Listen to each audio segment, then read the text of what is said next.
Marehemu Janet Enoki Matias alizaliwa tarehe 29 mwezi wa 11 2017 katika kijiji cha Kibanga, kata Kibanga, wilaya Mleba.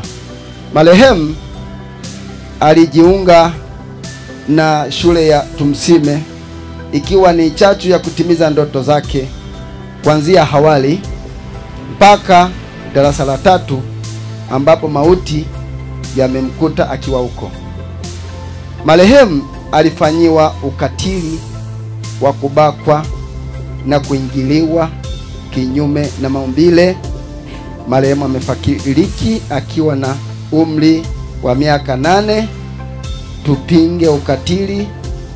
Bwana alitoa, Bwana ametoa.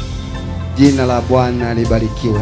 Jeshi la Polisi mkoa wa Kagera linapenda kutoa ufafanuzi wa kifo cha marehemu Janet Mbegaya mwenye umri wa miaka 7 aliyekuwa mwanafunzi wa shule ya msingi Msime, kilichotokea tarehe 10 mwezi wa 3 mwaka huu 2025 majira ya jioni katika kata ya Nshamba, wilaya ya Mleba, mkoa wa Kagera.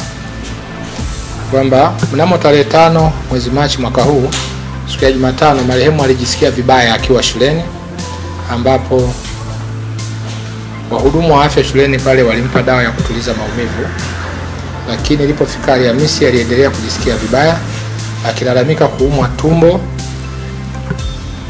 na alipewa pia dawa ya kupunguza maumivu. Alfajiri ya Ijumaa alizidiwa na akakimbizwa kituo cha afya Kaigara ambacho kipo katika mji wa Mleba, na alifika pale akiwa haongei.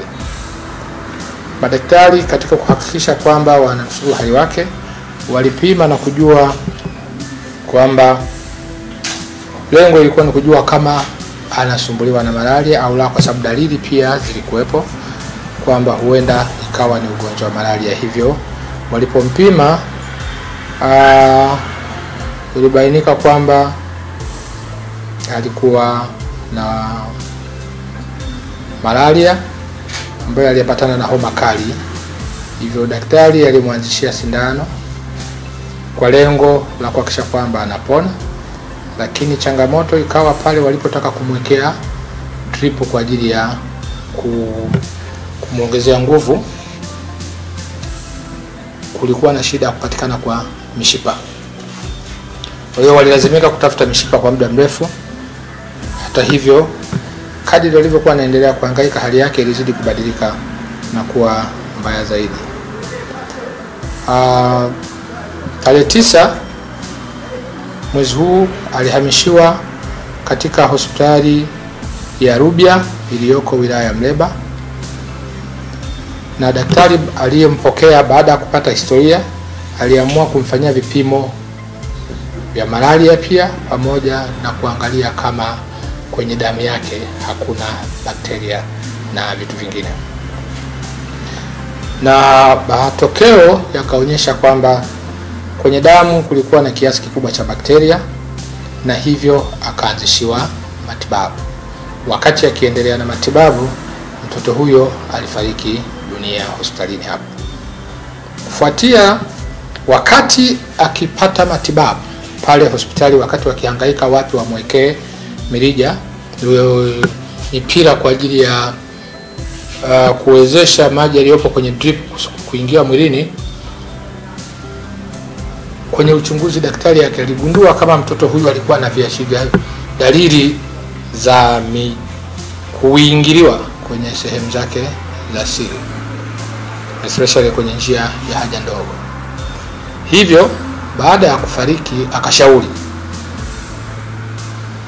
ingekuwa jambo jema pamoja na mambo mengine kama mwili ule ungefanyiwa uchunguzi. Huo ulikuwa ni ushauri wa daktari kufuatia zile signs alizoziona, na kisha polisi walijulishwa, wilaya ya Mleba walijulishwa, na mwili ukaenda kufanyiwa uchunguzi. Katika uchunguzi ule Pamoja na mambo mengine, ilikuwa ni kuthibitisha kama kifo cha marehemu kimetokana na kubakwa au kuingiliwa kinyume cha maumbile, kwa sababu tayari kulisha kuwa na minong'ono iliyokuwa inaendelea kwamba huenda mtoto huyu amefariki kutokana na kubakwa na kulawitiwa. Uchunguzi wa awali ulionyesha kwamba kifo cha marehemu hakikutokana na hayo mawili niliyosema, kwamba hakikutokana na kubakwa lakini pia na kulawitiwa, bali ni yale magonjwa ambayo madaktari walimpima na wakawa wanamtibu. Hali ile haikuwaridhisha wazazi, hawakuridhika kutokana na majibu yake. Kufuatia kutokuridhika kule, taarifa zilitufikia, ndipo nikamwagiza RCO waende mwili ufanyiwe uchunguzi upya, ambapo aliungana na madaktari ambao walitolewa kutoka ofisi ya mganga mkuu wa halmashauri ya wilaya Mleba, ambapo walikwenda moja kwa moja mpaka hospitali ya Rubya na kufanya uchunguzi mwili ule upya. Katika uchunguzi ule bado ikaonekana kwamba kilichomuua marehemu ilikuwa ni kupungukiwa kwa damu mwilini, lakini pia ni pamoja na maji, lakini kwenye utumbo pia kulionyesha kwamba kulikuwa wazi, hakukuwa na mabaki ya chakula. Hali ilionyesha kwamba ni muda mrefu alikuwa hajapata chochote. Lakini kwenye uchunguzi kwenye maeneo ya sehemu zake za siri, kwa maana njia ya haja kubwa ilionekana iko intact, haikuwa imeingiliwa, lakini njia ya haja ndogo kulikuwa na viashiria kwamba huyu alikuwa tayari ameshaingiliwa, lakini sio kipindi cha karibuni, kwamba kulikuwa na siku kadhaa, kwa sababu hakukuwa na bruises au makovu, isipokuwa kulionyesha kama ni mahali ambapo kitu kutoka nje kimeshaingia zaidi ya mara moja.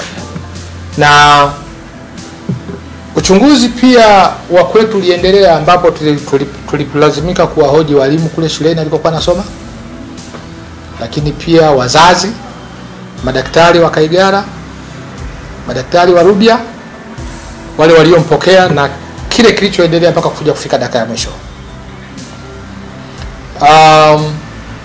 Kwenye uchunguzi ule pamoja na mambo mengine pia zilipatikana taarifa kwamba kako katoto kenzake ambako kana miaka 8. Haka katoto ka miaka 8 walikuwa na utamaduni wa kuitana mke wangu, mme wangu, mke wangu, mme wangu.